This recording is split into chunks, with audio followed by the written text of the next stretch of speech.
예요. 나이가 70에 가까운 나이가 되면서 삶의 희노애락을 겪는다고 겪었습니다.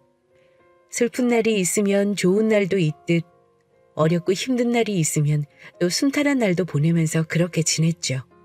나름 인생의 큰 굴곡을 맛보며 이제는 노년을 편안하게 보낼 수 있을 거라고만 생각했어요.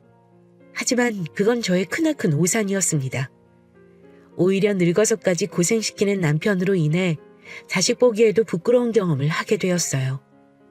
참으로 어려운 경험이었지만 많은 분들에게 간접 경험과 교훈이 될 수 있을 것 같아서 용기 내어 글을 적게 되었습니다.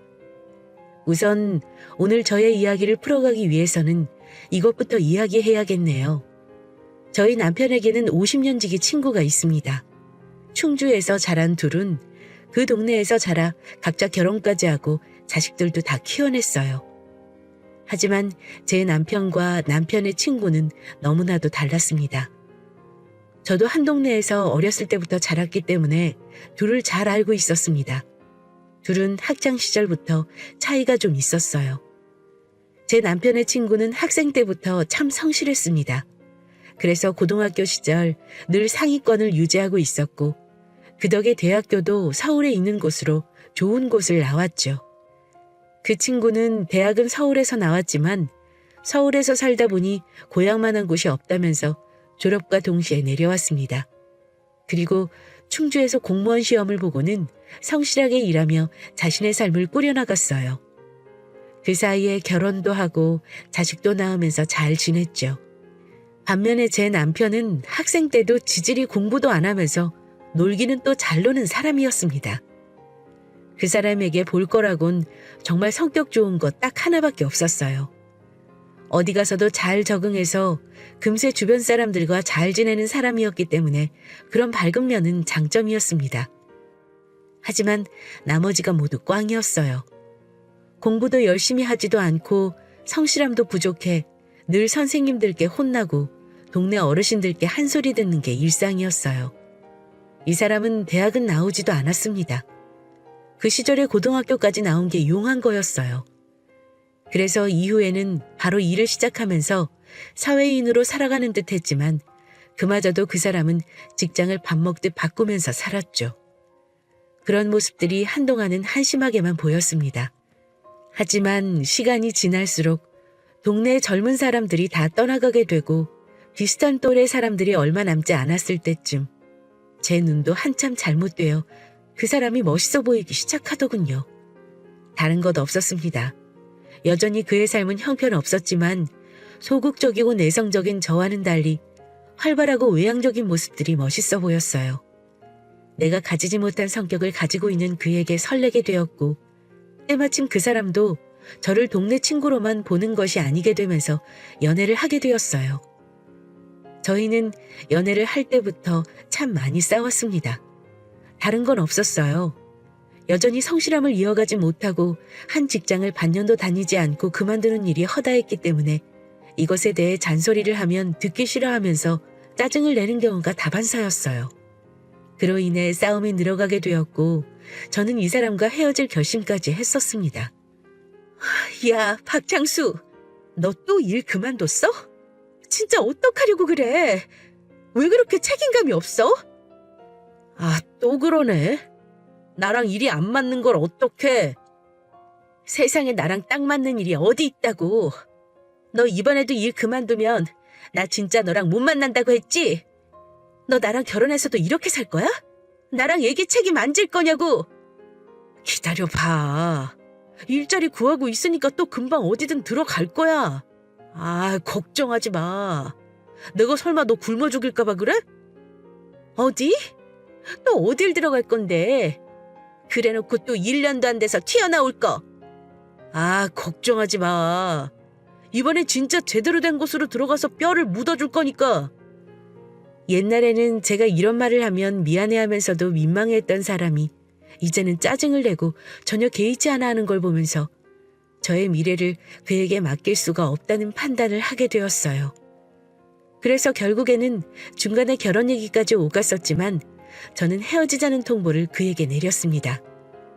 창수야, 우리 헤어지자. 아무래도 너랑은 진짜 아닌 것 같아. 나는 너같이 무책임한 사람한테 내 인생을 맡기고 싶지가 않아. 그러니까 우리 그만 헤어져. 미자야, 그게 무슨 소리야 갑자기? 무슨 소리긴, 헤어지자는 소리지. 못 알아들었니? 알아들었어. 다 알아들었어. 미안해. 나한테 다시 한 번만 기회를 줘. 나 이번에 직장 들어가면 이번에는 진짜 정신 차리고 해볼게. 제발 한 번만 믿어줘. 저는 정말 많이 좋아했는지 울면서 매달리는 창수를 다시 한번 믿어주기로 했습니다. 근데 이때는 정말 정신이 확 들었는지 정말로 저희가 결혼을 하기 전까지 한 직장을 꾸준히 다니더라고요. 저희는 창수가 다시 재취업을 하고 나서 2년 정도 더 연애를 하다가 장기 연애를 마치고 결혼식을 올렸기 때문에 저에게 믿음을 심어주기에는 충분한 시간이었어요. 나름 성실한 모습을 많이 보여주어 저도 심사숙고를 하여 결혼을 결정했고 신혼 초반까지는 나름 괜찮은 시간들을 보냈습니다. 하지만 사람은 결국 변하지 않는 걸까요? 결혼 후 태도가 바뀌어버린 남편은 집안일도 하나도 도와주지 않고 오로지 육아와 집안일을 저에게 다 맡기며 자신은 다니던 일도 그만두면서 여러 가지 사업을 벌어가며 사고를 치고 다녔어요. 하지만 이때부터는 저도 헤어지자는 소리를 하지 못했습니다. 자식들이 눈에 밟혔거든요. 저희 시대까지만 해도 이혼은 큰 흠이었고 아이들에게도 마찬가지라 참고 사는 수밖에 없었어요. 그렇게 세월이 흘렀고 저는 애들 키우랴 사고뭉치인 남편 뒷바라지 하느라 정말 힘든 세월을 보냈습니다. 사업한답시고 이것저것 일 벌리고 다녀 그 빚을 갚는 것도 다 오로지 제 몫이었어요. 그 덕에 갓난아기 없고 식당 일을 하며 지낸 게 한두 세월이 아닙니다. 제가 바라볼 건 오로지 자식들밖에 없었어요. 저희는 3남매를 키우고 있었는데 그나마 이 어린 것들이 힘든 엄마 돕겠다고 제가 일 나갔다 온 사이에 밥도 알아서 다 해먹고 빨래며 청소며 본인들이 다 해주었기 때문에 그나마 제가 이 생활을 버틸 수가 있었습니다. 그러다 첫째 아들이 결혼을 한다며 색시를 한 명 데리고 왔어요. 놀랍게도 그 딸은 저의 남편과 50년 지기 공무원 친구의 딸이었고 저희 아들과 한 동네에서 자라면서 고등학교를 같이 나오게 되면서 인연이 닿아 결혼까지 하겠다고 찾아온 거였어요. 저는 남편 친구와 사돈이 된다는 사실이 조금 부담스럽기는 했지만 그래도 그도 제가 아예 모르는 사이도 아니라서 오히려 잘된 일인지도 모르겠다고 싶었습니다. 제가 아는 그 친구는 성품이 온순하고 차분하니 괜찮았기 때문에 그 딸도 괜찮을 거라는 생각이 있었거든요. 또 제 아들도 내 자식이라서가 아니라 제 아빠 안 닮아 참 건실한 애라 둘이 잘 어울린다고 생각했어요. 그래서 곧바로 둘의 결혼을 수락했습니다. 딱 한 가지 아쉬운 점이 있다면 남편 친구는 일찍이 부인이 죽고 나서 홀로 두 딸을 어렵게 키워왔다는 거였어요. 하지만 그건 흠도 아니었고 오히려 엄마의 부재를 느끼며 자랐다는 안타까움을 느끼게는 했지만 반대로 봤을 때는 아버지의 책임감을 그대로 받은 아이였기 때문에 참 성실하고 괜찮게만 보였습니다. 처음 인사 왔을 때는 남편도 매우 좋아했어요. 서로 사귀는 건 몰랐지만 오고 가면서 동네에서 항상 봐왔던 얼굴이기 때문이었죠. 아이고, 이게 누구야? 현지가 우리 아들 색시달 사람이었냐? 왜 진작에 인사하지 않고? 그럼 이 아저씨가, 아니, 이 시아버지가 더 잘해줬을 텐데. 네, 아버님. 반가워해 주셔서 감사합니다. 이제 인사도 드렸으니까 자주 찾아뵐게요. 그럼, 그래야지. 같은 한 동네 사니 이제 더 자주 보고 반갑겠구나. 아니, 그럼 이 민철이 이 자식도 너희들이 만나는 거 아는 거야? 아직 현진애 쪽에는 인사 안 드렸어요. 곧 가서 인사 드려야죠. 아, 그래? 이 시애비한테 먼저 찾아왔단 말이야? 참 잘했어. 내 이 민철이 녀석 깜짝 놀라게 아무 말도 안 하마. 뭐가 그렇게 좋은지 남편은 주책까지 피워가며 반가워했습니다. 다행히 남편의 친구 쪽에서도 결혼을 바로 수락을 해주어 그 둘은 결혼까지 순탄하게 준비를 할 수 있었어요. 하지만 문제는 결혼 후였습니다. 이 인간은 결혼 후에 저에게만 민폐를 끼치는 게 아니라 본인 자식에게도 민폐를 끼치기 시작했어요. 일단 첫째 아들이란답시고 터무니없이 용돈을 요구하기 시작했습니다. 어느 날 제가 일을 마치고 집에 들어가 힘들게 식사를 준비하고 있는데 갑자기 남편이 누군가와 통화를 하기 시작했습니다. 잘 지냈지? 아니, 근처 살면서 왜 이렇게 얼굴 보기가 힘드냐? 주말에는 건너와서 밥 좀 먹자. 그래. 바쁘면 어쩔 수 없지 뭐. 요즘 젊은이들은 참 바빠. 그럼 내 부탁 하나 하자. 내가 다음 주에 관광을 좀 가거든. 그때 우리 며느리가 용돈 좀 줄 수 있나? 명색이 큰 며느리인데 시애비 키 좀 살려줘봐. 저는 누군가와 열심히 통화하는 소리를 엿들었고 마지막으로 들려온 말에 경악을 금치 못했습니다. 저는 그 소리를 듣자마자 달려가서 전화를 뺏어버렸어요. 당신 제정신이야? 전화 1이네. 예, 네 시아버지한테 절대로 용돈 붙이지 마. 니네가 무슨 돈이 있다고. 절대 보내지 마. 알았지? 보내면 나한테 혼날 줄 알아? 저는 절대로 돈을 보내지 말라며 신신당부를 했고 전화를 끊자마자 남편에게 쏘아댔습니다. 이 미친 인간아. 어디 돈 달랠 데가 없어서 며느리한테 돈을 달라 그래? 정신이 제대로 박힌 거야? 이 여편 내가 내 며느리한테 그깟 얼마 안 되는 용돈도 못 받아? 이것들은 둘이 벌잖아. 없긴 왜 없어? 있어도 넣어줄 건 없겠지. 어디 또 한번 애들한테 돈 얘기해봐. 절대 가만 안 둘 테니까. 그날로 이 집에서 쫓겨날 줄 알아. 저는 남편에게 으름장을 내놓았고 그 뒤로 돈을 받지는 않은 것 같았어요. 하지만 언제 어디에서 사고를 칠지 모르는 작자였기 때문에 저는 이때부터 긴장을 놓을 수가 없었습니다. 근데 한동안 잠잠하게 잘 사는 것 같았죠. 제 뒤에서 무슨 일을 하고 다니는지는 알 수 있는 길이 없었기 때문에 저는 그냥 조용히 살고 있다고만 생각하고 있었어요. 하지만 그 안심이 얼마 안 가 사건이 바로 터져버린 거였어요.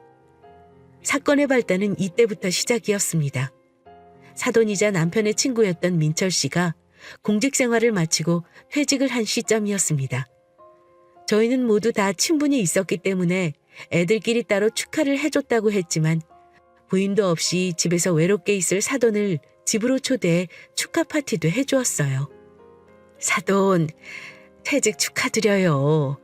공무원 일이 쉽지 않다고 하던데 그 긴 세월을 참 고생했네요. 애들이 축하 파티 해줬다고 들었는데 저는 조촐하게 식사 대접이나 할 겸해서 불렀어요. 사양 말고 많이 드셔요. 아이고, 감사합니다. 진수성찬으로 차려주셔서 뭐부터 먹어야 할지 모르겠네요. 야, 민철아, 눈앞에 있는 것부터 팍팍 먹어. 그래도 이 사람이 음식 솜씨는 끝내주잖냐. 너도 부인이 아직 살아있었으면 이런 거 많이 해줬을 텐데 아쉽겠어. 그치? 뭐 딸내미들이 둘이나 있으니까 더 잘하겠지? 그럼 우리 부인도 있었으면 잘해줬겠지만 난 우리 딸들이랑 또 우리 하나밖에 없는 사이가 축하해준 것만으로도 충분했어. 너랑 사돈한테도 감사하고. 그래. 그러면 됐지 뭐. 아니, 그나저나 공무원은 얼마나 나오려나? 나랏돈 받는 사람들인데 많이 나왔겠지? 뭐 그래도 노후 준비할 정도로는 나왔지. 이제 이걸로 나도 좀 편하게 살아볼까 해. 그동안 우리 애들 키운다고 나도 휴직 한 번 못하고 퇴직까지 온 거니까. 그래. 잘 생각했다. 그래야지. 저는 남편 친구로서 멀리에서 사돈을 봐왔지만 언제나 매사에 성실한 사람이었기 때문에 노후를 좀 편안하게 살 수 있을 것 같아 뿌듯했습니다. 다행이라고 생각했어요. 하지만 저의 이 모든 생각과 사돈의 노후를 남편은 완전히 망쳐버렸어요. 처음에는 몰랐습니다. 정말 그 누구도 알지 못했어요. 그 뒤로는 한동안은 잠잠했습니다. 여전히 일도 안 하고 제가 밖에서 벌어오는 돈으로 살았던 남편은 늘 밖으로 나돌았기 때문에 저는 집에 일찍 나가 밤늦게 들어와도 어떠한 것도 의심하지 못했어요. 그냥 또 밖에 나가 한량짓하며 돌아다니는구나 싶었죠. 어차피 이 사람은 젊어서 벌어놓은 것도 다 사업한답시고 탕진을 해버렸기 때문에 제가 주는 용돈 말고는 가진 것도 없어 돈으로 사고치지는 못할 거라고 확신을 하고 있었어요. 하지만 그러다가 제대로 뒤통수를 맞게 된 거죠. 남편은 어느 날부터 집에 들어오는 시간이 늦다가 어느 날부터는 외박도 종종 하고 있었습니다. 하지만 저도 이 인간이랑 살면서 그동안 하도 사람 질려버리게 하는 짓들을 많이 봐왔었기 때문에 상관도 안 하고 싶어 하는 대로 냅뒀었어요. 그렇게 1년 정도가 지났을까요? 큰아들에게서 전화가 왔습니다. 그래 무슨 일이야 아들? 엄마, 다른 게 아니라 장인어른이 갑자기 교통사고를 당하셨어요. 무슨 일이 있으셨는지 모르겠는데 술에 취해서 무단횡단하시다가 차에 치였다고 하시더라고요. 지금 입원 중인데 저랑 집사람 둘 다 가볼 수 있는 상황이 아니에요. 안사람 불안해서 미치려고 하는데 엄마가 좀 가주실 수 있어요? 그럼. 아이고 이게 무슨 일이라니. 기다려, 내가 갈게. 네, 엄마 부탁 좀 드려요. 저는 도저히 퇴근이 안 되고 아내는 급한 업무 하나만 끝내놓고 바로 반차 내고 간다고 했으니까 그때까지만 병원에 계셔주세요. 알았어. 너무 걱정하지 마. 엄마가 가볼게. 갑작스럽게 사돈이 사고가 났다는 전화를 받게 되었고 아들 부부 내외가 올 수 없는 상황이라 저에게 사돈을 맡긴다는 전화였어요. 저는 그날 마침 일이 없는 날이었기 때문에 얼른 사돈에게 갔고 다행히도 큰 중상은 아니고 타박상 정도라 며느리에게 바로 전화를 해주고는 며느리가 올 때까지 자리를 지켜주었어요. 어머니, 정말 감사합니다. 어머니 쉬시는 날 저희 아빠 일로 병원까지 오시게 해서 죄송해요. 아니야. 이런 건 당연히 전화해야지. 너는 옆에서 아버지 좀 지켜. 너야말로 일하다가 와서 정신없겠다 얘. 우선 진정제 맞고 주무시는 중이고 타박상 정도라 큰 타격은 없지만 며칠 입원해서 후유증 지켜볼 필요는 있다고 하더라. 그러니까 일단은 네가 병원 지켜. 너희 아빠 식사도 제대로 못하신 모양인데 내 얼른 집에 가서 드실 만한 반찬 좀 만들어 올게. 어머니, 안 그러셔도 돼요. 제가 준비할게요. 아유, 네가 무슨 정신이 있어서. 그냥 옆에서 아버지만 돌봐드려. 감사합니다, 어머니. 하나밖에 없는 아버지의 사고 소식에 며느리는 많이 놀랐는지 얼굴이 완전 상기되어 있는 채로 왔고 저는 안심을 시켜주고는 얼른 가서 사돈이 먹을 만한 영양식을 만들어 가져다 주었습니다. 제가 1년 전에 봤던 사돈의 모습과는 많이 달라져 있었고 살이 완전히 빠져 몰골은 말이 아니었고 술을 얼마나 마신 건지 병실에 누워있는 상태에서도 술 냄새가 심하게 풍겨났어요. 하지만 사돈이 그날 왜 그랬는지는 곧 알게 되었죠. 사돈이 퇴원한 날 며느리에게서 전화가 왔습니다. 어머님, 저희 아빠 잘 퇴원하셨어요. 그동안 계속 저희 아빠 식사 만들어다 주셔서 감사했어요. 아니다 얘. 당연히 해야 할 일 한 거지. 잘 회복하셨다니 다행이다. 네 어머니 덕분이에요. 그래서 말인데요. 이번 주말에 시간 괜찮으세요? 마침 아버님 생신이시라 생일상 차려드리려고요. 아유, 이런 상황에 뭘 식사 대접까지 해. 너희 아버지나 챙겨라. 아니에요. 아버지는 많이 회복되셔서 이제 혼자서도 식사 잘하셔요. 주말에는 두 분만 모시고서 저희가 식사 대접할 테니까 꼭 와주세요. 그래, 그러마. 주말에 보자. 며느리는 저에게 남편 생일을 맞아 식사를 대접하고 싶다고 하기에 저희 부부는 주말이 되어 큰아들 집으로 갔습니다. 그리고 거기에서 너무나도 경악스러운 일을 겪고 말았어요. 며느리는 오늘은 개인 접시에다가 고기를 구워드리겠다며 한 사람당 앞접시를 깔아주었고 식탁 위에 고급스러운 야채와 소고기를 잔뜩 펼쳐놓아 굽기 시작했습니다. 근데 이게 무슨 일인지 잘 익은 소고기를 저희 남편 쪽으로는 하나도 내주지 않고 제 앞접시 위에만 올려주는 겁니다. 그걸 본 남편이 한 소리를 했어요. 야, 며느라. 나도 사람이다. 내 앞접시도 텅텅 비었어. 좀 놔봐. 저는 또 기다리면 알아서 줄 텐데 기다리지 못하고 한 소리를 하는 남편의 옆구리를 쿡 찔렀어요. 하지만 그 뒤로 보인 며느리의 행동을 보면서 그대로 멈출 수밖에 없었어요. 네, 아버님. 아버님 건 따로 있어요. 기다리세요. 며느리는 이 한마디를 하고는 어딘가로 가서 지금까지 구웠던 1등급 2플러스 한우와는 달리 구매한 지 얼마나 된 건지 색깔이 완전히 검게 변해 썩은 내가 안 나면 다행인 고기를 꺼내왔습니다. 아버님 기다리세요. 곧 구워드릴게요. 야, 너 지금 뭐 하는 짓이야? 지금 다 썩은 걸 나한테 구워주겠단 소리야? 네, 이게 아버님 거예요. 이게 미쳤나? 야, 너 뭐 잘못 먹었어? 왜 이래? 저희 남편은 며느리의 경악스러운 소리에 흥분하며 소리를 쳤고 저도 이게 무슨 일인가 싶어 옆에서 물었습니다. 아니, 그러게. 얘, 왜 그래 너 갑자기? 무슨 일이니 이게? 어머니 죄송합니다. 근데 저 이렇게 할 수밖에 없어요. 우리 아빠, 아버님 때문에 노년에 이런 썩어빠진 고기도 먹기 힘들어지셨거든요. 우리 아빠는 아예 숨쉬는 것도 힘들어서 괴로워하고 있는데 우리 아빠 그렇게 만든 당사자를 어떻게 제가 가만둬요? 이 고기도 우리 아빠가 보내신 거예요. 혼자 그렇게 살면 억울하잖아요? 뭐라고? 그게 무슨 소리야? 저는 영문 모를 말을 하는 며느리에게 되물었고 뭔가 아는 게 있는지 옆에서 가만히 있는 아들과 며느리의 소리를 듣고는 찔리는 듯 더 흥분하며 말을 하는 남편을 지켜볼 수밖에 없었습니다. 야, 너 이 미친... 내가 다 갚는다고 했다고.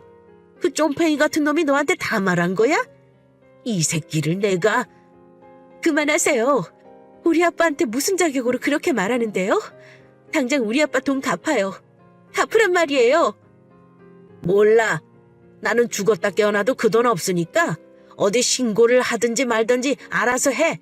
이 쫌팽이 같은 집구석 같은 이라고. 남편은 그렇게 말하면서 생일상을 완전히 엎어버렸고 그걸 본 며느리는 지지 않으려는 태도를 보이며 모두가 놀랄만한 행동을 했습니다. 그만둬, 이 나쁜 새끼야! 며느리는 남편의 행동을 보며 울부짖으며 소리를 쳤고 그 화를 참지 못하고 제 시아버지의 뺨을 있는 힘껏 내리쳤어요. 누구도 예상하지 못한 행동에 아들이 놀라 며느리를 말렸고 저는 대충 어떤 상황인지 파악이 되어 며느리를 말린 면목이 없었습니다. 하지만 일단은 이 자리에서 이 둘을 떼어놓아야겠다고 판단을 했어요. 그래서 며느리에게 뺨을 맞고 더 흥분에 덩달아 며느리를 때리려는 남편을 저 역시 발로 옆구리를 세게 차버렸습니다. 뭘 잘했다고 네가 며느리한테 손찌검을 해? 이 미친 새끼야. 당장 따라 나와, 당장! 꽤나 아팠는지 바닥에 나뒹구는 남편을 저는 끌고 나갔습니다. 하지만 저보다 덩치가 크고 흥분 상태의 남성을 끌고 나가기에는 역부족이었기 때문에 저는 울고 있는 며느리를 진정시키고 있는 아들에게 말해서 집 밖으로 끌고 나왔어요. 며느라, 미안하다, 미안해. 일단 나중에 얘기하자. 아들, 저 미친 새끼 좀 네가 끌고 나와. 빨리! 예, 엄마. 그렇게 문 밖으로 나와서 저는 아직도 아파서 정신을 못 차리고 있는 남편을 한 번 더 발로 정강이를 차주고는 집으로 돌아왔습니다. 남편은 그날 진정 후 다시 며느리 집 앞으로 들어가 문을 세게 두드리며 행패를 부리다 문을 열어주지 않자 사돈 집에까지 찾아간 듯 했습니다. 하지만 거기에서도 제 화를 다 풀지 못하고는 어딘가로 가버린 듯 했어요. 저는 집에서 며느리에게 전화를 걸었습니다. 예, 아까 이야기 다 뭐니? 하나도 빠뜨리지 말고 다 얘기해. 어머니, 죄송합니다. 정말 죄송해요. 어머니한테까지 그러고 싶지 않았는데. 나는 괜찮아. 그러니까 빨리 말해보렴. 그게 1년 전에 아버님이 저희 아빠한테 갑자기 급한 일이 생겼다면서 1억만 빌려달라고 하셨나 보더라고요. 저희 아빠는 처음에는 안 된다고 했다가 저한테 해가 갈까 싶기도 하고 또 오래된 친구니까 믿고 빌려주셨대요. 근데 저한테 알리면 제가 또 걱정할 거 아니까 말하지 말라고 하셨던 거고요. 근데 1년이 지났는데도 아버님이 돈도 갚지도 않고 오히려 없다는 식으로 줄 때까지 기다리는 식으로 말씀하셨나 보더라고요. 그 이후로 저희 아빠가 많이 힘드셨는지 술만 드시다가 사고가 난 거였어요. 근데 어머니, 제가 진짜 더 괴로운 건 우리 아빠가 평생 일해서 받은 거로 아버님이 강원랜드로 가셔서 도박을 다 버리셨다는 거예요. 제가 진짜 믿기지가 않아서 아버님이 그 돈 어디다 쓰셨는지 알아봤었어요. 정말 급한 일이 있었을 수 있으니까요. 근데 저희 아빠 지인 중에 아버님 잘 아시는 분도 있어서 여쭤보니까 강원랜드에 한참 다니면서 도박했다고 하시더라고요. 왜 그 아버님 자주 나가시는 모임 있잖아요. 그 지인분이 그 모임을 잘 아는데 얼마 전부터 도박해서 큰돈 날렸다는 걸 전해 들으셨대요. 어머니, 어떻게 그러실 수가 있어요? 아버님 정말 너무하세요. 우리 아빠 그거 평생 저희 때문에 일하면서 번 소중한 돈이에요. 근데 어떻게 그걸 도박으로... 저는 며느리의 이야기를 들으면서 너무나도 면목이 없어 그저 같이 우는 것 말고는 할 수 있는 일이 없었습니다. 그리고 그 순간 결심했어요. 이제는 이 인간 같지도 않은 새끼에게 끌려다니지 말아야겠다고요. 그래서 그날 이후 어디에서 방황하다 들어왔는지 모르는 남편을 맞이하면서 집으로 발을 남편이 들이자마자 한마디 했어요. 나는 너 같은 새끼랑 더는 못 살아. 이 버러지만도 못한 새끼야. 이혼해. 진작에 너 같은 거랑 갈라섰어야 했는데. 뭐야? 이 여편 내가 미쳤나? 지금 말 다 한 거야? 그래. 나는 너 같은 거랑 절대 못 살아. 그 뒤로 저는 방으로 문을 잠그고 들어갔습니다. 저에게 싸움을 더 걸고 싶어 안달이나 남편은 한참을 또 문짝을 부술듯이 흔들어대다가 제 풀에 지쳐 넘어갔고 저는 그 다음날 바로 이혼 서류를 준비해 이혼을 했어요. 남편은 저에게 연애 시절 매달렸던 것처럼 매달리기 시작했습니다. 여보, 진짜 또 왜 그래? 미안해. 내가 다 갚을게. 갚는다고. 웃기지 마. 다시 너한테 안 속아. 애들한테도 너랑 이혼한다고 얘기했으니까 그렇게 알아. 저는 조금도 받아주지 않고 그대로 이혼을 진행했습니다. 남편도 이번에는 저의 고집을 꺾지 못하고 결국에는 이혼 서류에 도장을 찍었어요. 그렇게 이혼을 하고 나서 저는 제가 평생을 모아 제 명의로 산 집을 팔아 사돈에게 갚아주었습니다. 어머니, 감사합니다. 정말 감사해요. 그리고 죄송합니다. 사돈, 고마워요. 아니에요. 이제야 드려서 죄송하죠, 제가. 미리 알았더라면 이런 민폐는 끼치지 않았을 텐데. 어머니, 이제 제가 모실게요. 저희 집에서 같이 사세요. 제가 어머니 평생 책임질게요. 그래, 고맙다, 며느라. 나도 참 염치가 없지만 이제 집이 없어서 우리 며느리랑 같이 살아야겠네. 그럼요, 어머니. 당연히 저희가 모셔야죠. 편하게 들어오세요. 편하게. 그렇게 저는 큰아들 집에서 지내게 되었고 남편과는 그 뒤로 헤어져 연락도 받지 않았습니다. 하지만 같은 동네에서 오래 산 사이였기 때문에 들리는 소식은 어쩔 수 없었어요. 우리 자식들도 다 남편을 외면하고 지냈기 때문에 남편은 허름한 원룸에서 지내고 있다는 걸 동네에서 남편을 잘 아는 지인을 통해서 들었습니다. 근데 저는 하나도 불쌍하지 않아요. 오히려 제 죗값을 제대로 치르고 있다고 생각해요. 지금은 큰 며느리와 함께 잘 지내고 있습니다. 며느리도 저한테 참 잘하고 저도 이들 부부에게 민폐가 되지 않도록 지내고 있어요. 앞으로도 쭉 그렇게 지낼 예정입니다. 저는 비록 결혼에 실패를 했지만 이 글을 보시는 분들은 좋은 인연을 만나셨으면 좋겠습니다. 그래서 노년을 행복하게 보내세요. 감사합니다.